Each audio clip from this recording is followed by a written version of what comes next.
안녕하세요. 결혼 이야기 TV입니다. 오늘은 나르시시스트와 함께 있으면 불행해질 수밖에 없는 이유에 대해서 이야기를 해보겠습니다. 나르시시스트라는 성격 장애에 대해서 잘 아시는 분들은 아시겠지만 이런 배우자와 함께 오랜 시간 함께 지내다 보면 내 마음을 전혀 알아주지 않는다는 것을 알 수 있습니다. 내 마음을 알아주지 않는 것이 아니고 정확히 말하면 나르시시스트는 공감 능력이 거의 없어서 상대방의 마음을 볼 수 없다고 보시면 됩니다.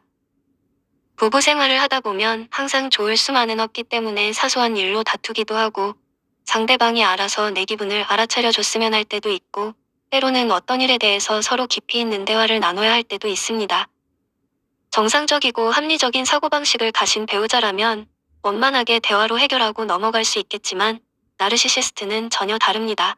자기 자신만의 생각에 사로잡혀 있는 사람이기 때문에 다른 사람의 말에 귀도 기울여 줄 줄도 모르고 들어준다 해도 어떻게든 꼬투리를 잡아서 상대방을 비난하고 깎아내리기 시작할 것입니다. 소통의 즐거움을 느껴본 적이 없는 나르시시스트는 일방적이고 강압적인 소통 방식을 가지고 있기 때문에 이들과의 대화는 기피하지 않는 것이 내가 상처받지 않는 방법임을 꼭 아셨으면 좋겠습니다. 저는 어쩔 수 없이 남편과 상의를 해야 하는 일이 생기게 되면 남편에게 의견을 묻습니다.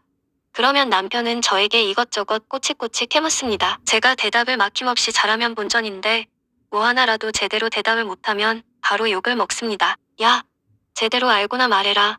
어? 너는 덜렁대는 게 문제야. 하며 저를 비난하기 시작합니다. 저는 남편과 상의를 하기 위해 했던 말이 결국 저의 문제로 바뀌기 시작하며 기분이 상하기 시작합니다. 무슨 말만 했다 하면 저를 깔아뭉개기 시작하는데 나중에는 그 어떤 말도 섞이기 싫어집니다.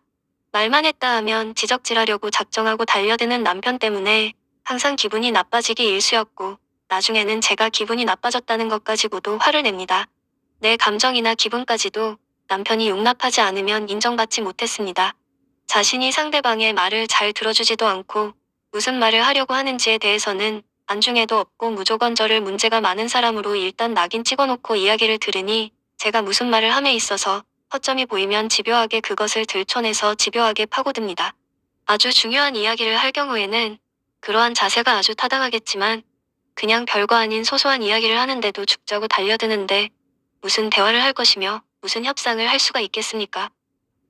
그러다 보면 자연스럽게 저는 남편과 이야기하면 하면 할수록 답답함을 느끼게 되고 아무런 소득 없이 끝나버린 대화 끝에 도대체 무엇이 문제인가를 생각하는 습관이 생겼습니다. 남 탓을 잘하지 않았던 저였기에 내가 무슨 문제가 있나 싶기도 하고 그렇지 않았다고 생각이 들 때는 그럼 저 사람의 어떤 부분이 문제인 거지 하며 혼자 골머리를 앓았습니다. 그 생각의 끝에 결국 알아낸 것이 가스라이팅이었습니다. 제가 저를 의심하는 것입니다. 제가 잘못이 없어도 제가 저를 돌아보고 있는 것이었습니다. 남편은 뭐든지 자신이 내린 결정은 다 옳은 것이라고 생각했지만 제가 내리는 아주 작은 결정도 남편은 늘 비난했습니다. 예를 들면 가족 여행을 갔습니다. 여행 중에 식사를 해야 할 때 제가 검색한 어느 맛집 식당에 가서 먹자고 제안을 하면 식당 가서 앉자마자 인상을 찌푸리며 잔소리를 합니다. 여기 맛이 별로일 것 같다는 둥, 식당이 청결하지 않다는 둥, 직원이 불친절하다는 둥, 밥 먹기 전부터 밥맛 떨어지게 부정적인 말을 다 쏟아내고 음식이 나오면 먹을만한데도 네가 하는 게 그렇지 뭐 하면서 밥 먹다가 저를 비난하기 시작합니다. 그래서 저는 이렇게 말합니다. 그러게 오빠가 검색해서 찾은 식당 가자고 내가 말했잖아. 굳이 나보고 찾아보라고 해서 검색해서 그나마 후기 좋은데 왔는데 왜 나한테 뭐라고 해? 듣다 듣다 체할 것 같아 반박을 하면 그러니까 네가 검색을 제대로 했어야 할 거 아니야. 네가 잘했으면 이런 일이 없잖아. 하며 되려 저에게 큰 소리를 칩니다. 온 가족이 나와 여행을 하면 항상 이런 식으로 아이들 앞에서 많이 말다툼을 했었습니다. 자신이 서치해서 찾은 맛집은 실제로 음식 맛이 그냥 그래도 자화자찬하며 맛있게 먹고 나오지만 제가 검색해서 찾아간 맛집은 늘 맛없다 괜히 왔다 돈 아깝다며 늘 불평불만합니다. 그래서 남편이 저에게 뭔가 검색해보라고 하거나 알아보라고 하면 저는 남편에게 다시 떠넘깁니다. 아무리 애써서 검색하고 알아봐도 남편에게 듣는 소리는 제대로 못했다는 말로 되돌아온다는 것을 너무 잘 알고 있었기 때문입니다.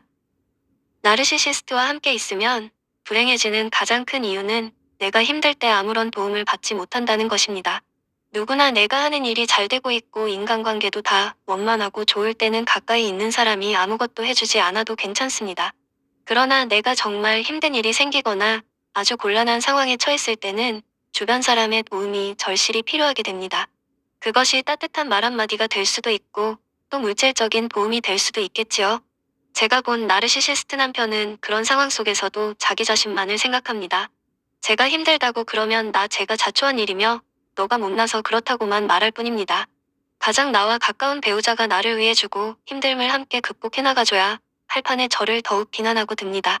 실제로 저는 첫째 아이와 둘째 아이를 출산하고 남편에게 들은 말 한마디 때문에 아직도 그 말로 인한 상처가 가슴속 한켠에 자리 잡고 있습니다. 너만 애 낳냐? 다른 사람도 다 낳는 걸 가지고 생색내지 마. 였습니다. 다른 수많은 말로도 상처를 많이 받았지만 저는 출산 후 남편에게 들은 저 말이 아직도 한이 맺힙니다. 조리원에서 저희 출산을 축하해주기 모였던 사람들이 가고 나서 남편이 뱉은 첫마디였습니다. 출산하고 사람들이 관심이 저에게 쏠리니 남편이 그것이 화가 났었나 봅니다. 첫째 낳고 그 말을 듣고 그때 그 말이 서운했었다고 말하니 기억 안 난다고 발뺌을 하더니 둘째 낳고도 저 말을 또 하는 것 보니 머리가 그리 썩 좋은 사람은 아닌 것 같습니다. 자신의 아이를 건강하게 낳아주었다는 것에 대한 감사함은 절대 없고 애 낳았다는 걸로 생색 내지 말라는 게 막 출산한 산모에게 할 말입니까? 제가 그때 몸도 마음도 너무 힘들고 그래서 그랬는지는 몰라도 남편의 그 말이 너무 서운했고 죽어서도 잊지 못할 것 같습니다. 나르시시스트가 서서히 한 사람의 생명의 불씨를 없애려 하는 느낌이 들지 않나요? 어떤 희망도 가질 수 없게 만들어버리고 어떤 일을 해도 나는 안 된다는 생각만 들게 만드는 것 같지 않나요? 잘해도 욕먹고 못해도 욕먹고 어떻게 살라는 것인지 나르시시스트의 가스라이팅은 정말 참 잔인한 것 같다는 생각이 듭니다. 늘 타인의 입장에 서서 배려하고 이해하려 하고 내가 조금 손해를 봐도 손해봤다고 생각지 않고 좋게 생각하며 살아왔던 저는 나르시시스트라는 성격장애를 가진 남편을 보고 시원시원하고 남자답고 생활력 강한 모습이 좋아 냉큼 결혼을 했지만 살다 보니 점점 제 자아가 사라져가고 늘 남편의 눈치 보기 바쁘고 제 기준보다는 항상 남편의 기준에 따라가려고 발버둥치고 있는 저 자신을 보면서 왜 이렇게 나는 불행할까 이런 생각을 참 많이 했습니다. 행복하게 잘 살아보려고 결혼을 했지만 결혼 전 힘든 그때가 차라리 더 나았겠구나 싶은 생각도 듭니다.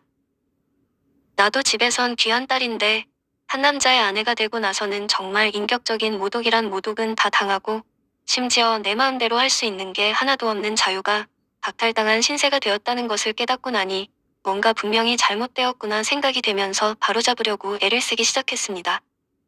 저에게도 바닥이라는 것이 있다는 것을 느꼈을 정도로 남편과 살면서 저희 추앙골을 많이 받습니다. 악에 받쳐 바닥에 드러누워 정신나간 여자처럼 울부짖어도 보고 입에 담지 못할 욕도 남편에게 서슴없이 뱉어도 받습니다. 미친 듯이 화를 내고 나서 뭔가 짜릿한 기분이 드는 경험도 해봤습니다. 뭔가 쾌락의 끝에 오는 그런 황홀한 감정이라고 하면 이해가 되실까요? 저는 남편과 정말 심하게 싸웠을 때 실제로 그런 기분을 느껴봤습니다. 그때 제가 아마 오랜 시간 동안 참아왔던 것들이 밖으로 터져 나오면서 그것을 너무 격렬하게 발산하다 보니 그런 감정을 순간 느낀 것이 아닌가 싶습니다.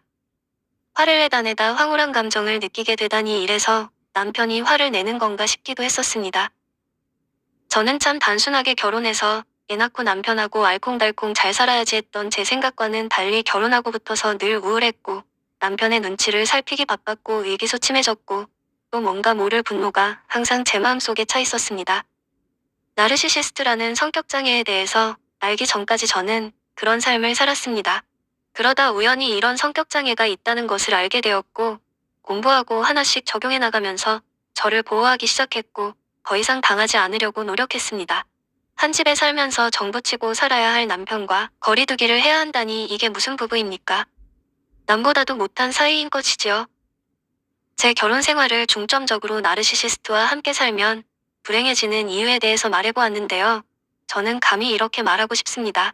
나르시시스트는 변하지 않습니다.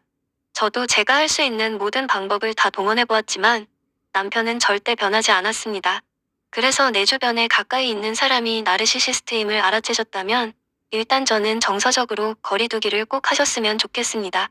저는 아예 남편과 떨어져 사는 방법을 택해 별거를 하고 있는데 집 나오기를 100번 1000번 생각해도 잘했다고 생각합니다. 저의 경험이 여러분들께 조금이나마 도움이 되었으면 좋겠습니다. 그럼 오늘 영상은 여기서 마치도록 하겠습니다. 시청해주셔서 감사합니다.